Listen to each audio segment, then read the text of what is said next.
उस लड़के के ऊपर कंपनी के सुपरवाइजर ने ठंडा पानी फेंक दिया। तभी अचानक सभी को एहसास हुआ कि जेन जी लड़कों के पास कितनी ताकत है। लेकिन उस लड़के ने अपना फोन उठाया और कहा कि पिताजी अपनी सब सुन लिया कि इन्होंने मुझे बाहर निकल जाने के लिए कहा है। पर जनरल मैनेजर का साथ मिलने के बाद सुपरवाइजर और भी ज्यादा घमंडी हो गया। उसने उसका कॉलर पकड़कर कहा कि तुम्हारा बाप कोई भी हो, आज तुम्हें नौकरी से निकाला ही जाएगा। लेकिन वो लड़का ये सब सहने वाला नहीं था। उसने तुरंत उसका हाथ झटक दिया और उसे जोर से धक्का दिया। लेकिन उसी पल उसकी घड़ी टूट गई। सुपरवाइजर चिल्लाने लगी को वह लिमिटेड एडिशन बुटीक घड़ी थी। उसकी कीमत $80 लाख है। अगर वह आज पैसे नहीं दे पाया तो उसे अपनी गाड़ी और घर सब बेचना पड़ेगा। लेकिन वह लड़का बिल्कुल भी नहीं डरा। उसने नीचे झुककर अपना टूटा हुआ फोन उठाया और सिर्फ एक कॉल किया। उसने फोन पर कहा कि अभी तुरंत कंपनी के कॉन्फ्रेंस रूम में $80 लाख कैश भेजो। ये सुनते ही वहाँ मौजूद सभी लोग जोर जोर से हंसने लगे। सुपरवाइजर ने उसका मजाक उड़ाते हुए कहा कि तुम तो बस किसी के घर में रहने वाले गरीब आदमी हो, आखिर किसे बेवकूफ बना रहे हो? क्या तुम्हें लगता है कि तुम एक कॉल करके $80 लाख मंगवा लोगे? तभी उसकी मंगेतर वहाँ आई और उसने गुस्से में कहा कि मैं तुम्हें आखिरी बार मौका दे रही हूँ। अगर अभी कंपनी छोड़कर चले जाओ तो तुम्हें घड़ी के पैसे नहीं देने पड़ेंगे, लेकिन आज के बाद हमारा रिश्ता खत्म हो जाएगा। ये सुनते ही वहाँ मौजूद सभी लोग उस लड़के को नीची नजरों से देखने लगे। लेकिन वह लड़का बिल्कुल शांत खड़ा रहा। अगले ही पल बैंक का प्रेसिडेंट खुद वहाँ पहुंच गया। उसे देखते ही सभी लोग हैरान रह गए, क्योंकि इतने बड़े आदमी को लोग पैसों का भगवान कहते थे। किसी को समझ नहीं आ रहा था कि वह इतनी बड़ी कंपनी में खुद क्यों आया है। तभी वह सीधे उस लड़के के सामने जाकर खड़ा हो गया और बोला कि आपके कहे अनुसार $80 लाख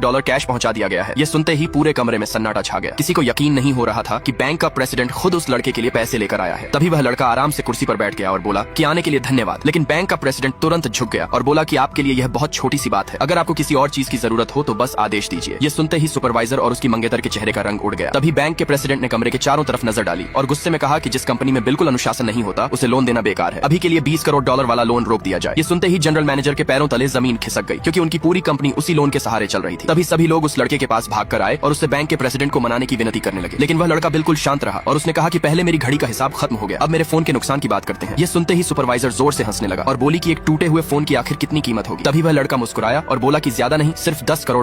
ये सुनते ही पूरा कमरा हंसी से गूंज उठा। किसी को भी यकीन नहीं हो रहा था कि दुनिया में कोई फोन $10 करोड़ का हो सकता है। तभी अचानक कंपनी के दरवाजे दोबारा खुले और इस बार दुनिया की सबसे बड़ी टेक कंपनी का सीनियर वाइस प्रेसिडेंट खुद वहां पहुंच गया। उसे देखते ही सभी लोग डर गए, क्योंकि वह दुनिया की सबसे बड़ी टेक कंपनी के बड़े अधिकारियों में से एक था। वह सीधे उस लड़के के सामने जाकर बोला कि हमें आपके फोन में असामान्य झटका महसूस हुआ था, इसलिए हम तुरंत यहाँ आ गए।